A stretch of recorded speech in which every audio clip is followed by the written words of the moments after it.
Picture this. It's the year 40 AD in Rome. The most powerful man in the world sits on a throne made of ivory and gold, watching as a senator, a man who once commanded legions, is stripped naked and forced to crawl on all fours like a dog. The emperor laughs, a sound that echoes through the marble halls like the cry of a hyena. This isn't fiction. This isn't a nightmare. This is the documented reality of life under Gaius Julius Caesar Augustus Germanicus, better known to history as Caligula. Before we dive into this tale of absolute power corrupted beyond imagination, take a moment to subscribe if you haven't already, and tell me in the comments, where are you listening to this story? From your bedroom in the dead of night? During a commute through the city? Wherever you are, prepare yourself for a journey into the darkest corners of human nature. Most people know Caligula as the Mad Emperor, but that sanitized label barely scratches the surface of what this man truly was. He didn't just rule Rome, he terrorized it. He didn't simply execute his enemies, he turned their deaths into elaborate public spectacles of suffering. And he didn't merely abuse his power, he weaponized cruelty itself. The Roman historian Suetonius wrote that Caligula often said he wished the Roman people had but one neck, so he could cut it with a single blow. But that was just the beginning of his madness. What you're about to hear will challenge everything you thought you knew about the limits of human cruelty. This story isn't just about one man's descent into madness. It's about what happens when unlimited power meets a mind already fractured by trauma and abuse. It's about how a civilization that prided itself on law and order could produce and initially celebrate a ruler who would make modern dictators seem almost merciful by comparison. So, settle in, because we're about to explore not just the life of Rome's most notorious emperor, but the very nature of power, madness, and the thin line that separates civilization from barbarism. To understand the monster Caligula became, we must first understand the child he was. Born on the 31st of August, 12 AD, in the seaside town of Antium, Gaius was the third son of Germanicus, Rome's most beloved general, and Agrippina the elder, a woman whose ambition burned as fierce as her fury. But this wasn't just any family, this was the Julio-Claudian dynasty, where murder was a family tradition and paranoia was passed down like an heirloom. Violence and madness flowed through his bloodline like poison through water. The nickname Little Boot came from his early years in the military camps of Germania, where his father commanded the legions. Picture a toddler dressed in a miniature soldier's uniform, complete with tiny military boots, charming battle-hardened veterans who had conquered half the known world. The soldiers adored him, and young Gaius basked in their attention like a cat in sunlight. But this childhood paradise was built on quicksand. In 19 AD, when Caligula was just 7 years old, his father Germanicus died under mysterious circumstances in Syria. The official cause was illness, but whispers filled the streets of Rome, whispers of poison, of murder, of imperial jealousy. Emperor Tiberius had allegedly grown fearful of his nephew's popularity and arranged his elimination. Agrippina the elder believed these whispers. She carried her suspicions like a burning coal in her chest, and her fury shaped the young boy's understanding of the world. She taught him that family members were enemies, that trust was weakness, and that survival required constant vigilance against betrayal. When Tiberius finally had enough of her accusations and exiled her to the barren island of Pandataria in 29 AD, 11-year-old Caligula learned perhaps the most important lesson of all. In the imperial family, showing weakness was a death sentence. His mother would die on that island 3 years later, allegedly starving herself to death, rather than give Tiberius the satisfaction of executing her. In 31 AD, when Caligula was 19, Tiberius summoned him to live on the island of Capri. This wasn't an honor, it was a gilded prison. Tiberius had retreated to Capri, to indulge in what contemporary sources delicately called unspeakable pleasures. The island had become a playground of debauchery, where the emperor's darkest impulses ran free. Young Caligula found himself thrust into this environment, forced to witness acts that would have horrified even the most worldly Roman citizen. He witnessed torture as entertainment, saw prisoners thrown from cliffs for Tiberius's amusement, and learned that human suffering could be a source of pleasure. Perhaps most damaging of all, Caligula learned to hide his true feelings behind a mask of compliance. To survive, the young man had to become an actor, smiling while his soul was being systematically destroyed. He became, in the historian's words, as good a dissembler as he was later to become a bad emperor.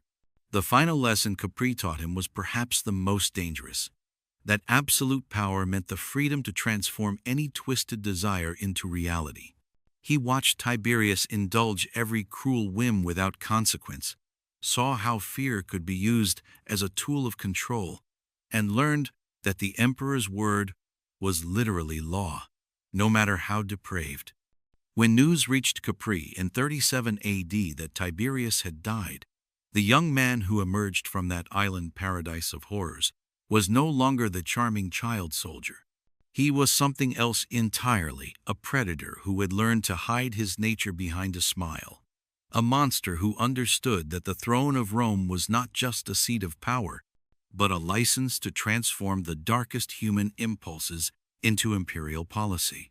The boy nicknamed Little Boot was about to become emperor, and Rome was about to learn what happened when a mind shattered by trauma and abuse was given dominion over 60 million souls. The 16th of March, 37 AD. The news raced through Rome faster than wildfire. Tiberius was dead, and 24-year-old Caligula was emperor. The streets erupted in celebration. Citizens who had lived under the oppressive paranoia of Tiberius's later years danced in the streets and shouted themselves hoarse with joy. Here, finally, was their savior, the son of beloved Germanicus, the great-grandson of divine Augustus himself. Young, handsome, and seemingly untainted by the corruption that had consumed his predecessor, Caligula appeared to be everything Rome had been praying for. Caligula's first acts as emperor seemed to confirm every optimistic prediction. He recalled political exiles, restored popular assemblies that Tiberius had suspended, and gave generous bonuses to the Praetorian Guard and the legions. He publicly honored his dead family members, sailing personally to retrieve their remains and carrying their ashes back to Rome while tears streamed down his face. He organized magnificent gladiatorial games and theatrical performances, spending money with seemingly boundless generosity. For 8 months, Rome basked in what seemed like a golden age restored.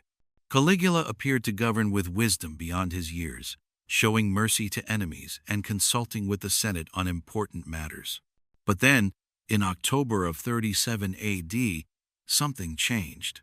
Caligula fell seriously ill with what court physicians described as a brain fever. For days, he lay unconscious while the empire held its breath. When he finally awakened, Rome got its wish, but not in the way anyone had expected. The man who rose from that sickbed was not the same person who had fallen ill. Something fundamental had shifted in his mind, like a bone that had been broken and healed crooked. The first sign came during a public ceremony honoring his recovery. When an enthusiastic supporter shouted that he had vowed to give his life for the emperor's health, Caligula calmly ordered that the man be held to his word. The citizen was dragged away and executed on the spot. Within weeks, the changes became impossible to ignore. The young man who had wept over his family's ashes began making jokes about their deaths. The emperor, who had consulted respectfully with the Senate, started treating senators like his personal servants. The ruler, who had shown such promise, began displaying a casual cruelty that made even hardened Romans uncomfortable. Whatever had happened during that illness, whether it was encephalitis, a psychological break, or simply the real Caligula deciding to stop pretending the transformation was undeniable. Rome's golden age had lasted exactly 8 months. What came next would test the very limits of human endurance. The first senator to experience Caligula's new nature was Marcus Junius Silanus, whose only crime was being too successful and too obviously capable of ruling. On a warm afternoon in 38 AD, Silanus was summoned to the palace for what he believed was a routine consultation. He never returned home. Instead, Caligula had him brought to the Forum Romanum at the height of the day, when merchants and citizens packed the ancient square.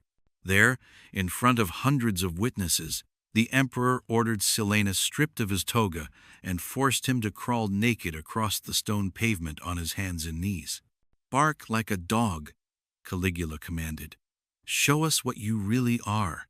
Silanus, a man who had governed provinces and commanded legions, was forced to bark and howl while the emperor laughed with delight. But this wasn't the end, it was merely the beginning. Caligula ordered that Silanus be tied to a post in the center of the forum and left there for 3 days, naked and exposed, his skin blistering under the Mediterranean sun. On the 3rd day, when Silanus was barely conscious from dehydration, Caligula appeared again.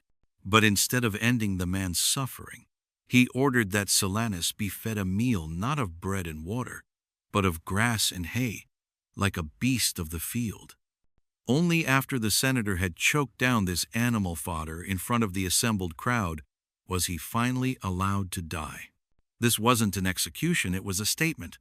Caligula was announcing to Rome that dignity, status, and tradition meant nothing to him. He could reduce anyone, no matter how powerful, to the level of an animal whenever he chose. But Silanus's fate was gentle compared to what came next. Senator Gaius Asinius Gallus, who had criticized one of Caligula's edicts, found himself invited to an imperial banquet. These dinners had become theaters of terror, where no guest could be certain they would leave alive. Gallus arrived expecting an evening of fine wine and political conversation.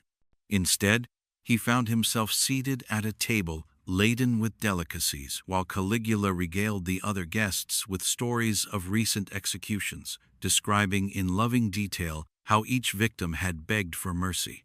Halfway through the meal, Caligula suddenly stood and pointed at Gallus. "My friend here thinks my policies are too harsh. Perhaps he would prefer to experience them firsthand." Before Gallus could respond, guards seized him and dragged him to the center of the dining room.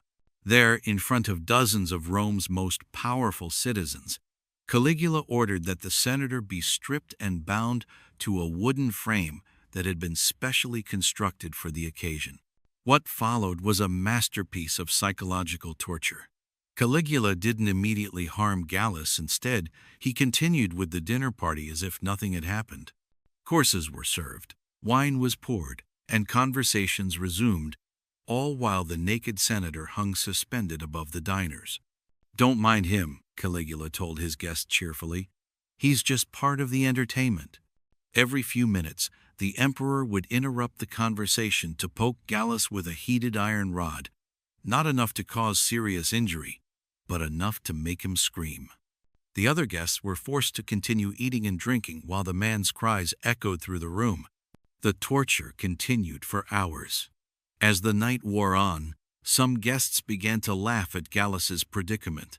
Whether from genuine amusement or desperate self-preservation, no one could say. Finally, as dawn approached, Caligula grew bored. But rather than grant Gallus a clean death, he ordered that the senator be taken to the palace courtyard and left hanging from the frame, where over 3 days he was slowly fed to trained ravens that had been taught to eat human flesh while their victims were still alive. These weren't isolated incidents. They were part of a systematic campaign of terror. The emperor began hosting regular punishment parties in the palace gardens, events that became the most sought-after invitations in Rome, not because anyone wanted to attend, but because refusal was often seen as treason. One such party featured the double execution of 2 brothers who had been caught plotting against the emperor. Caligula announced that one brother would be allowed to live if he agreed to execute the other with his bare hands and then eat a portion of his sibling's flesh. When both brothers refused, Caligula ordered that they be suspended head down over shallow pits filled with hungry rats. The rodents were then allowed to eat the men alive, starting with their faces and working downward, while the emperor and his guests watched from comfortable couches. You see, Caligula explained to his horrified audience, mercy is a choice. They chose poorly. Perhaps most disturbing was how quickly these tortures became normalized. Within months, Roman high society had adapted to the new reality. Senators learned to laugh at the emperor's jokes no matter how sick, to applaud his creativity no matter how twisted.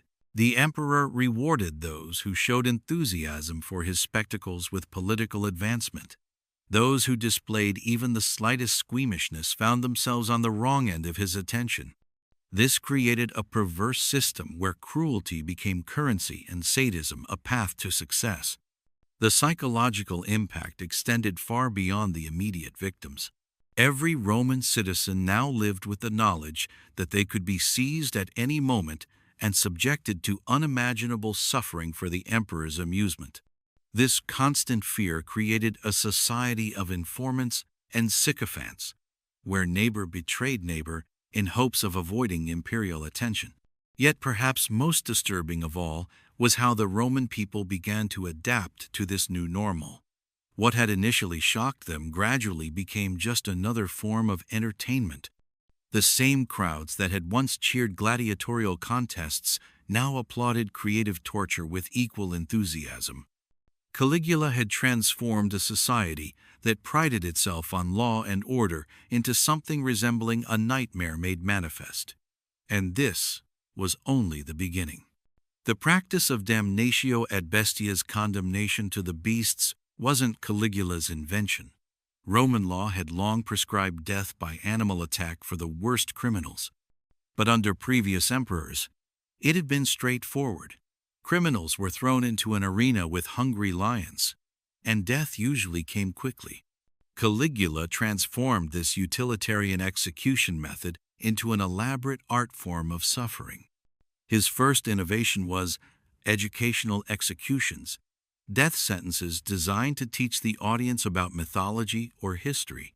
A prisoner condemned for theft might be dressed as Prometheus and chained to a rock while eagles were trained to eat his liver, recreating the mythological punishment, but with real flesh and real agony. Enemies accused of treason would be costumed as historical figures and killed in appropriate ways. A senator who had criticized the emperor's spending was dressed as Julius Caesar and stabbed 23 times by specially trained slaves, each wound calculated to cause maximum pain without immediately causing death. But it was Caligula's use of exotic animals that truly set his spectacles apart. His agents scoured the empire, bringing back creatures most Romans had never imagined. From Africa came massive crocodiles that could snap a man in half. From Germania arrived enormous bears, trained to torture rather than kill quickly. From distant lands came tigers, elephants, and stranger beasts whose names Romans didn't even know. The emperor's favorite acquisition was a massive African elephant named Bucephalus that had been trained to perform specific tasks with human victims. The beast had learned to use its trunk to slowly crush prisoners' limbs one at a time, prolonging their agony for the audience's entertainment. Caligula would provide commentary during these executions. Notice how Bucephalus starts with the fingers, he would call out. He's learned that breaking the small bones first creates the most interesting sounds. The crowd would cheer as if watching a sporting event rather than witnessing a human being tortured to death by a trained elephant. Caligula's true genius lay in the elaborate staging. He commissioned engineers to build mechanical devices that would present victims to the beasts in increasingly creative ways. One device was a rotating platform that would slowly turn, presenting different parts of a prisoner's body to waiting animals. The victim would be secured spread eagle, and as it rotated, hungry animals would take turns feeding on whatever portion was presented to them. Another contraption was a series of cages that could be raised and lowered into arena floors. Prisoners would be secured in these cages and slowly lowered into pits containing various predators. The cages were designed with openings that would gradually widen as they descended, allowing the animals access to the victims bit by bit. The psychological torture was often worse than the physical suffering. Caligula would have prisoners brought to the arena hours before their execution, forced to watch other victims being torn apart while they waited their turn. Fear was almost as entertaining as the actual killing. The emperor developed an elaborate system for categorizing victims and matching them with appropriate animals. Political prisoners were reserved for the most prestigious predators. Lions were considered too good for common criminals, who were fed to bears, wolves, or wild boars instead. Christians, who were beginning to appear in Rome, received special treatment. Caligula found their refusal to renounce their faith particularly entertaining.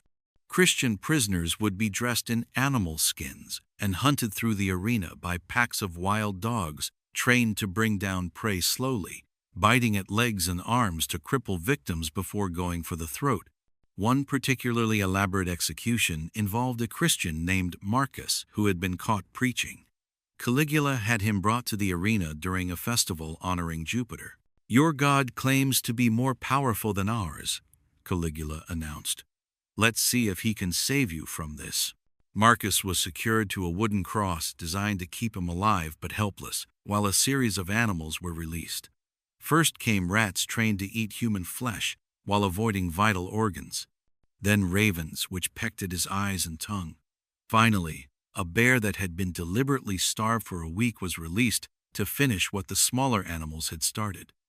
The torture lasted 6 hours. Throughout the ordeal, Marcus continued to pray aloud, his voice growing weaker but never stopping. Some in the crowd began to murmur uncomfortably. There was something unsettling about his refusal to break. Caligula noticed the crowd's unease and flew into a rage. He ordered the bear pulled away and Marcus taken down while still alive. Then, in a fury, the emperor himself climbed into the arena and began beating the barely conscious Christian with his own hands. "Die, you stubborn fool," he screamed. "Why won't you just die like everyone else?" But Marcus only whispered prayers, and his refusal to surrender his faith drove Caligula into a frenzy that frightened even his hardened supporters. The emperor grabbed a sword and hacked at the Christian's body in a wild attack that was more butchery than execution. When Marcus finally died, Caligula stood over the mutilated corpse, breathing heavily and splattered with blood. The crowd had gone completely silent, unnerved by their emperor's loss of control. This incident marked a turning point. Where the executions had once been planned spectacles designed to entertain, they increasingly became outlets for the emperor's personal rage. The careful choreography gave way to chaotic violence, and the crowds began to sense they were witnessing not entertainment, but madness. Caligula's most ambitious spectacle was planned for the anniversary of his ascension. He announced he would stage a recreation of the Trojan War, with condemned prisoners playing various heroes and villains from Homer's epic. On the day of the performance, over 100,000 spectators packed the Circus Maximus. What they saw instead was a bloodbath that shocked even the most jaded observers. The battle began with prisoners dressed as Greek warriors attacking those costumed as Trojans. But these weren't trained fighters, they were condemned men stumbling around in confusion while wild animals were released among them. Lions attacked Greeks and Trojans indiscriminately. Bears mauled prisoners without regard for their historical roles. The carefully planned recreation dissolved into chaotic slaughter that made no dramatic sense. Caligula seemed delighted by the chaos. "Isn't this better than the original?" he called out. "Homer was too gentle. This is how war really looks." By the end of the day, nearly 500 prisoners were dead, along with dozens of exotic animals. The Circus Maximus looked like a battlefield, and the smell of death hung over Rome for days. This spectacle marked the beginning of the end for Caligula's reign. Even his most loyal supporters began to realize their emperor had crossed a line from which there could be no return. Among all of Caligula's transgressions against Roman law and decency, none shocked the empire more than his treatment of his three sisters, Agrippina the Younger, Drusilla, and Julia Livilla. What began as the natural bonds between siblings who had survived childhood trauma together would evolve into something that defied every moral boundary Roman society held sacred. The relationship that would scandalize Rome most was with Drusilla, born just 1 year after Caligula. During their years of exile and uncertainty under Tiberius, when their mother was imprisoned and their brothers murdered, Caligula and Drusilla had clung to each other with an intensity that went far beyond normal sibling affection. Contemporary sources, including the usually careful historian Suetonius, record that Caligula was discovered in bed with Drusilla when they were still adolescents. Rather than showing shame when confronted, the future emperor reportedly declared that such relationships were common among the gods, and that mortals simply lacked the courage to embrace divine love. When Caligula became emperor, he elevated all three sisters to unprecedented honors. They were granted privileges normally reserved for the imperial spouse, including the right to attend Senate meetings and the extraordinary honor of having their names included in the annual oath of loyalty that all citizens swore to the emperor. But Drusilla held a special place in her brother's twisted heart. Ancient sources describe how she alone could calm Caligula's violent rages, how her presence at public ceremonies was considered essential, and how the emperor would often be seen whispering secrets to her that he shared with no one else, not his advisors, not his generals, not even his praetorian commanders. In 38 AD, Caligula made the shocking decision to divorce his wife Junia Claudia and publicly declare Drusilla as his consort. Roman law absolutely forbade marriage between siblings, but the emperor announced that as a descendant of the gods, he was bound by divine law rather than mortal restrictions. Jupiter married his sister Juno, he declared to a horrified Senate. Venus took Mars as her lover, though they shared the same divine father. I am merely following the example set by those whose blood flows in my veins. The emperor ordered that Drusilla be treated with all the honors due to an empress. She was given her own household, her own guards, and her own court of attendants. Most shocking of all, Caligula commanded that sacrifices be offered to Drusilla as if she were already a goddess, establishing a cult that treated her as the living embodiment of Venus. Roman citizens found themselves in an impossible position. To refuse to honor Drusilla was treason punishable by death, but to participate in her worship was to violate the most fundamental laws of both gods and men. Families were torn apart as some members chose compliance while others risked execution rather than participate in what they saw as an abomination. The emperor's other sisters, Agrippina and Julia Livilla, were not neglected in this twisted family dynamic. Caligula established what he called the sacred circle, requiring that all three sisters participate in religious ceremonies where they would take turns serving as high priestesses to different Roman deities, with himself always presiding as the supreme god. These ceremonies, held in the private temples Caligula had constructed within his palace complex, became the stuff of horrified whispers throughout Rome. Participants described rituals that blended religious observance with acts so depraved that even the most worldly Romans refused to speak of them in detail. But the emperor's incestuous paradise was not destined to last. In June of 38 AD, Drusilla fell ill with a fever that the palace physicians could not cure. For days, Caligula refused to leave her bedside, alternately praying to the gods for her recovery and threatening to destroy the empire if she died. When the end finally came, Caligula's reaction transcended mere grief and entered the realm of madness that would define the rest of his reign.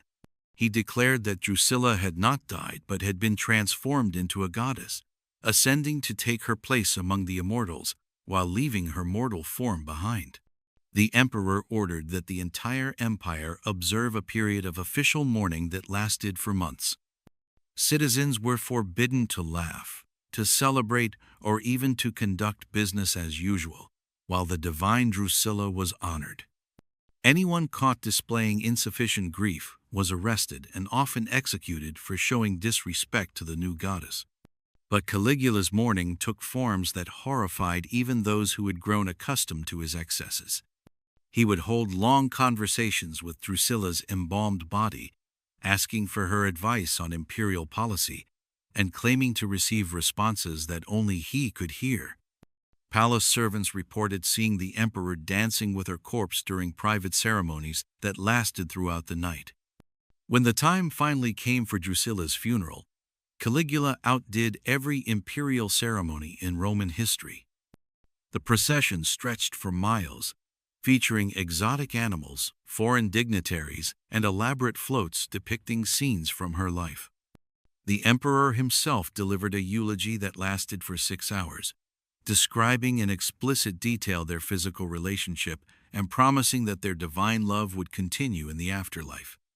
The surviving sisters, Agrippina and Julia Livilla, found themselves in an increasingly precarious position. Caligula's grief had transformed into a paranoid suspicion that everyone, including his remaining family members, had somehow failed to prevent Drusilla's death. He began to see conspiracies everywhere, convinced that jealous mortals had poisoned his beloved sister to prevent her from achieving full godhood. Within months of Drusilla's death, both surviving sisters found themselves accused of adultery and conspiracy.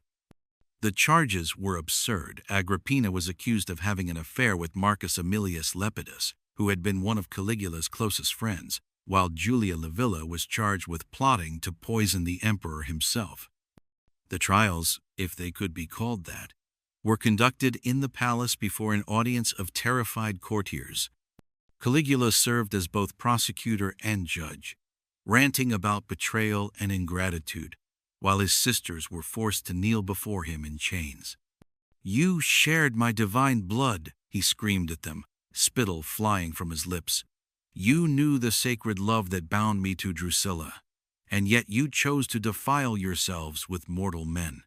You have disgraced the gods themselves." The punishments he devised were characteristically creative in their cruelty. Rather than simply executing his sisters, Caligula decided they should be exiled to barren islands where they would have years to contemplate their betrayal.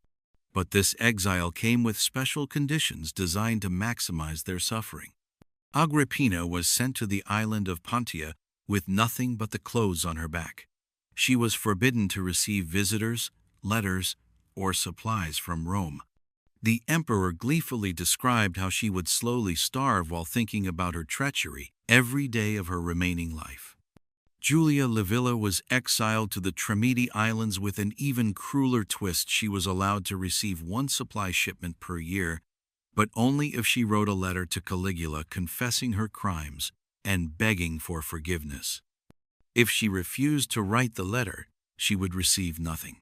If she wrote it but failed to display sufficient remorse, the supplies would be thrown into the sea within sight of her island. "Let them learn what happens when mortals betray the gods," Caligula announced after pronouncing their sentences. "Their suffering will serve as an example to all who might question divine authority." The destruction of his own family marked a turning point in Caligula's madness. Having eliminated the last people on earth who might have served as anchors to his humanity, he was now truly alone with his delusions of divinity. The man who had once found comfort in his sister's love had transformed that love into something monstrous, then destroyed it entirely in his paranoid fury. Rome watched in horror as their emperor systematically eliminated his own bloodline, leaving himself isolated in a palace filled with terrified servants and sycophantic courtiers who dared not speak honestly to him about anything. The emperor who had declared himself a god had become something far more frightening, a man with unlimited power and no remaining connections to the human race he ruled. The tragedy of Caligula's sisters would echo through Roman history as a reminder of how absolute power could corrupt even the most fundamental human relationships. Their exile marked the beginning of the emperor's final descent into complete madness, a phase of his reign that would prove even more terrifying than what had come before. By 39 AD, the tortures and public executions were just the beginning of Caligula's transformation. The emperor, who had once consulted with the Senate, now declared himself a living god, demanding worship from every citizen of the empire. This wasn't merely political theater. Caligula genuinely believed he had transcended humanity. He ordered statues of himself, placed in every temple throughout the empire, often replacing images of traditional Roman gods. Citizens were required to bow before these statues and offer prayers to the emperor as if he were Jupiter himself. "I am whatever gods you wish me to be," he announced to a terrified Senate. "But remember, gods are not bound by human laws or human mercy." The emperor began wearing the costumes of various deities during public appearances. One day, he would appear as Mars, god of war, complete with armor and weapons. The next, he might dress as Venus, goddess of love, in flowing robes and jewelry. Most disturbing of all were his appearances as Mercury, messenger of the gods, when he would claim to carry messages between the divine realm and the mortal world. Caligula's conversations with the gods became a regular feature of court life. He would hold long discussions with invisible deities, sometimes arguing, sometimes laughing at celestial jokes only he could hear. Courtiers were expected to wait patiently while their emperor chatted with Jupiter about imperial policy or gossiped with Venus about the love lives of Roman citizens. "Jupiter tells me you've been plotting against me," he once told a senator during a public ceremony. The man was executed on the spot, condemned by the testimony of an invisible god. The emperor's divine status came with divine prerogatives. He declared that his horse, incestuous, should be made a consul, one of Rome's highest political offices. The horse was given a marble stable, an ivory manger, and a retinue of servants. Caligula claimed that incestuous possessed divine wisdom and often consulted the animal on matters of state. When senators objected to this appointment, Caligula's response was swift and terrifying. "My horse has more sense than any of you," he declared. "At least he doesn't pretend to be something he's not." The emperor's megalomania reached its peak with his plan to build a bridge across the Bay of Naples, a distance of over 3 miles. Not content with merely constructing this engineering marvel, Caligula declared he would ride across it wearing the breastplate of Alexander the Great, proving his superiority to both the legendary conqueror and the sea god Neptune. When the bridge was completed, Caligula staged an elaborate ceremony. Dressed in Alexander's armor and riding his favorite horse, he galloped across the floating bridge while thousands of spectators watched from the shores. At the bridge's center, he paused to declare himself master of the sea itself. "Even Neptune bows before my power," he shouted, his voice carrying across the water. What god or man can stand against Caligula? But perhaps most disturbing of all was the emperor's treatment of his sisters, particularly his beloved Drusilla. Roman law strictly forbade incest, but Caligula declared that as a god, he was above such mortal restrictions. He lived openly with Drusilla as both sister and wife, and when she died in 38 AD, he declared her a goddess and ordered that the entire empire observe a period of mourning. "She has joined me in the realm of the divine," he announced. "Her death is not an ending, but a transformation." The emperor's divine pretensions weren't just personal delusions, they had real political consequences. Traditional Roman religion emphasized the relationship between mortals and immortal gods. with the emperor serving as an intermediary. By declaring himself divine, Caligula was fundamentally altering the nature of Roman government and society. Citizens who failed to show proper reverence to the emperor god faced execution. Priests who refused to include Caligula in their prayers were fed to wild animals. Even casual comments about the emperor's mortality were treated as acts of sacrilege punishable by death. The transformation was complete. The young man who had once wept over his family's ashes had become something that no longer recognized the boundaries between human and divine, between ruler and god, between sanity and madness.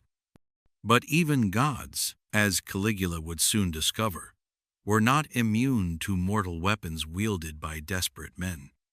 While Caligula's public tortures and animal executions captured the attention of Rome's masses, his systematic destruction of the Roman Senate represented perhaps his most lasting damage to the empire's political structure. What had begun as occasional humiliations evolved into a sustained campaign to reduce Rome's most august political body to a collection of terrified servants. The Senate, which had guided Rome through centuries of conquest and expansion, found itself transformed into a theatrical stage where Caligula could perform his most elaborate humiliations. These weren't random acts of cruelty, they were carefully calculated assaults on the very concept of shared governance that had made Rome great. The emperor's first major assault on senatorial dignity came during a session ostensibly called to discuss grain supplies for the city. As the senators filed into their ancient chamber, dressed in their traditional togas and carrying themselves with the gravitas expected of Rome's leaders, they found the emperor waiting for them in an unprecedented costume. Caligula had dressed himself as Venus, complete with flowing robes, jewelry, and a wig of golden curls. But this wasn't mere theatrical excess, it was psychological warfare designed to force the Senate to confront their own powerlessness. "Honored fathers," he began, his voice dripping with mock respect, "I have come before you today as the goddess of love to discuss matters of the heart, specifically your love for your emperor." What followed was a 3-hour speech in which Caligula, never breaking character as Venus, detailed his sexual fantasies about various senators' wives and daughters. He described in graphic detail which women he intended to summon to his palace and exactly what acts he planned to perform with them. The senators sat in stunned silence, unable to object without risking their lives, forced to listen as their emperor casually discussed raping their family members while dressed as a female deity. When the speech finally ended, Caligula demanded that they vote on a resolution thanking Venus for her divine wisdom and generous spirit. The vote was unanimous in favor. But this was only the beginning of the Senate's degradation. During subsequent sessions, Caligula introduced what he called educational exercises, designed to teach senators proper respect for imperial authority. One such exercise involved forcing senators to perform menial tasks typically reserved for slaves. During a debate about provincial taxation, the emperor suddenly ordered all present to remove their togas and clean the chamber floor with their bare hands. "True service to Rome begins with humility," he explained, as elderly senators crawled across the marble floor, their dignity dissolving with each subservient gesture. "When you have learned to clean my floors properly, perhaps I will trust you to clean up the empire's problems." Senator Marcus Valerius Messala, who had served Rome with distinction for over 30 years, was forced to scrub the emperor's feet during a session on military appropriations. As Messala knelt before the imperial throne, washing between Caligula's toes while his colleagues watched in horror, the emperor provided commentary on the symbolic meaning of the act. "See how beautiful humility can be," he asked the assembled senators. "Marcus here understands that true nobility comes not from birth or achievement, but from service to divinity. I recommend his example to all of you." The psychological pressure became so intense that several senators chose suicide rather than endure further humiliation. Lucius Vitellius, father of the future emperor, was discovered in his villa having opened his veins after receiving a summons to attend what Caligula had described as a special ceremony in his honor. In his suicide note, Vitellius wrote, "I have served Rome faithfully for 50 years, but I will not live to see the day when the Senate becomes a circus for a madman's entertainment. Let my death serve as testimony that some Romans still remember what honor means." Caligula's response to these suicides was characteristic of his twisted logic.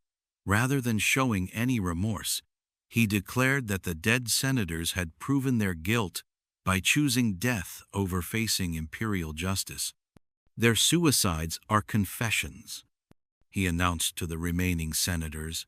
"They killed themselves because they knew I would soon discover their treasonous thoughts. Their deaths saved me the trouble of executing them properly." The emperor then ordered that the estates of all senators who committed suicide be confiscated and their families enslaved. This created a perverse incentive where senators had to choose between enduring unlimited humiliation or condemning their loved ones to bondage. Perhaps the most degrading incident occurred during the Ides of September in 40 AD, when Caligula summoned the entire Senate to witness what he called a sacred marriage between himself and the moon goddess Luna. The ceremony required senators to serve as wedding attendants, performing tasks that ranged from the ridiculous to the obscene. Senator Gaius Scribonius Curio was forced to play the role of Luna, complete with a woman's wedding dress and veil. For 6 hours, he had to stand beside Caligula while the emperor went through an elaborate marriage ceremony, complete with vows, ring exchange, and ritual consummation that was mercifully performed symbolically rather than literally. "Behold," Caligula declared to the assembled senators, "your emperor has married the moon herself. From this day forward, Luna and I shall rule together over day and night, over earth and sky, over the living and the dead." The senators were then required to offer wedding gifts to the divine couple. Those who brought insufficiently valuable presents were accused of showing disrespect to the gods and faced immediate punishment. Senator Quintus Haterius, who had brought a modest silver cup, was forced to eat the cup piece by piece, swallowing fragments of metal that tore his throat and stomach. "This is what happens when mortals insult the gods with cheap gifts," Caligula explained as Haterius choked on silver fragments. "Let his suffering remind you all to show proper generosity in the future." The emperor's treatment of the Senate reached its nadir during what became known as the donkey debates. Caligula brought a live donkey into the Senate chamber and announced that the animal had been divinely inspired to participate in governmental discussions. For an entire week, senators were required to conduct formal debates with the donkey, asking it questions about policy and then interpreting its brays as responses. The emperor served as translator, claiming that he alone could understand the animal's divine wisdom. "The sacred donkey suggests that we increase taxes on wine," Caligula would announce after the animal made some sound. "He believes that Romans drink too much and that higher prices will encourage virtue." Senators were then required to debate the donkey's proposals seriously, presenting arguments for and against policies dictated by animal noises. Those who failed to show sufficient respect for the donkey's wisdom faced charges of insulting a divine oracle. The psychological damage inflicted on Rome's political class was immeasurable. Men who had conquered provinces and commanded legions found themselves reduced to children playing dress-up at the whim of a deranged emperor. The institutional memory and dignity that had sustained Roman governance for centuries was being systematically destroyed. Yet perhaps most disturbing of all was how some senators began to adapt to this new reality. A few discovered that enthusiastic participation in Caligula's humiliation rituals could lead to political advancement. Senator Marcus Aemilius Lepidus gained favor by suggesting new forms of degradation for his colleagues, proposing games that would force senators to compete in acts of self-abasement. "Why not have them race on all fours like dogs?" Lepidus suggested during one session. The winner could be granted the honor of licking Caesar's boots. This created a toxic dynamic, where survival required not just submission, but active participation in the destruction of everything the Senate had once represented. Some senators became enthusiastic collaborators, competing to devise new humiliations for their colleagues in hopes of avoiding imperial attention. The few senators who maintained their dignity in private paid a terrible price in public. They learned to smile while being degraded, to laugh at jokes about their own humiliation, and to applaud when their colleagues were tortured for the emperor's amusement. By 41 AD, the Roman Senate, the institution that had guided the empire through centuries of triumph, had been reduced to a grotesque parody of itself. What had once been the symbol of Roman civilization's commitment to law and shared governance had become a theater where dignity went to die. The emperor, who had once declared himself a god, had proven that even gods, when they were mad enough, could destroy the very foundations of the world they claimed to rule. By 41 AD, Rome had endured nearly 4 years of Caligula's reign of terror. The emperor's paranoia had reached such heights that no one, not senators, not praetorian guards, not even his closest advisors, could feel safe from his increasingly unpredictable rage. The breaking point came during the Palatine Games of the 4th of January, 1 AD. What should have been a celebration of Roman culture became another opportunity for Caligula to display his cruelty. When the crowd showed insufficient enthusiasm for a gladiatorial match, the emperor ordered sections of the audience thrown into the arena to fight for their lives. "If you won't cheer for proper entertainment," he screamed from the imperial box, "perhaps you'll provide it instead." Watching children and elderly citizens torn apart by professional fighters, several members of the Praetorian Guard finally reached their limit. Led by Cassius Chaerea, a veteran officer whom Caligula had repeatedly humiliated with sexual jokes and crude nicknames, a conspiracy began to form. The plot was simple but desperate. The conspirators knew they would likely die, whether their attempt succeeded or failed, but they had decided that Rome's survival was worth their lives. They chose the 24th of January, 41 AD, as the date for their action during the midday break of the Palatine Games, when Caligula would be moving through the underground passages of the theater. As the emperor made his way toward his private dining room, accompanied by only a small retinue, Chaerea approached him with what appeared to be routine business. Other conspirators positioned themselves strategically throughout the corridor. "Caesar!" Chaerea called out, using the password they had agreed upon.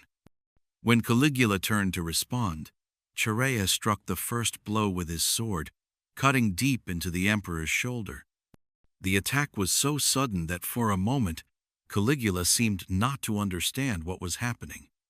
"What are you doing?" he gasped, blood streaming down his purple robes. The other conspirators rushed forward, their swords flashing in the torchlight. Cornelius Sabinus struck at the emperor's throat, while Aquila and the others stabbed repeatedly at his chest and back. Caligula fell to his knees, then to the ground, his divine pretensions dissolving in the face of very mortal steel. But the conspirators weren't finished. 4 years of accumulated rage and terror poured out in a frenzy of violence that continued long after the emperor was dead. They hacked at his corpse until it was barely recognizable, their swords rising and falling in a rhythm that echoed the screams of all his victims. When word of the assassination spread through Rome, the reaction was telling. There were no riots, no demonstrations of grief, no calls for vengeance.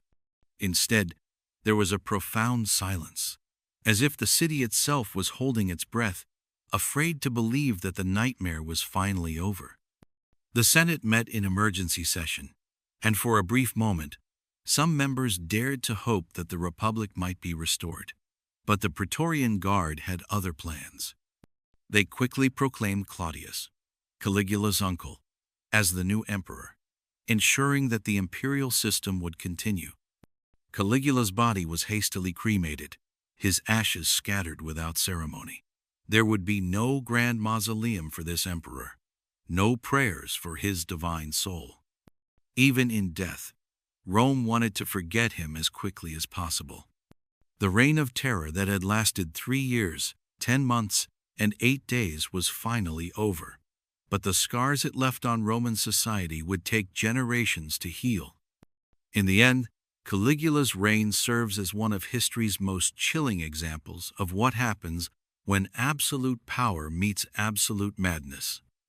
In less than 4 years, he transformed the Roman Empire from a functioning state into a theater of horrors, where citizens lived in constant fear of their ruler's next creative atrocity.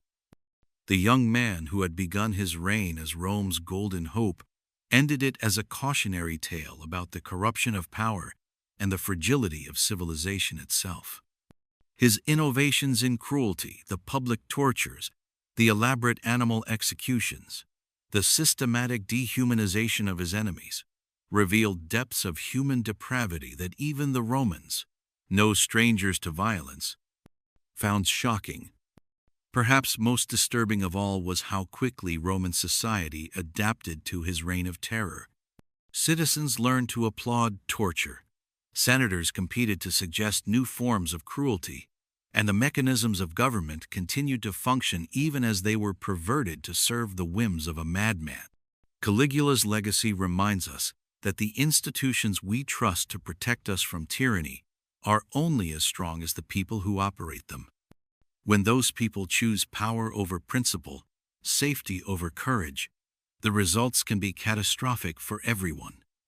The emperor, who fed his enemies to beasts and tortured his ministers in public, was finally brought down not by divine justice or popular uprising, but by a handful of desperate men who decided that death was preferable to continued complicity in his crimes. In the words of the historian Josephus, Caligula's death taught Rome that even gods can bleed. It was a lesson the empire would need to remember in the dark years ahead.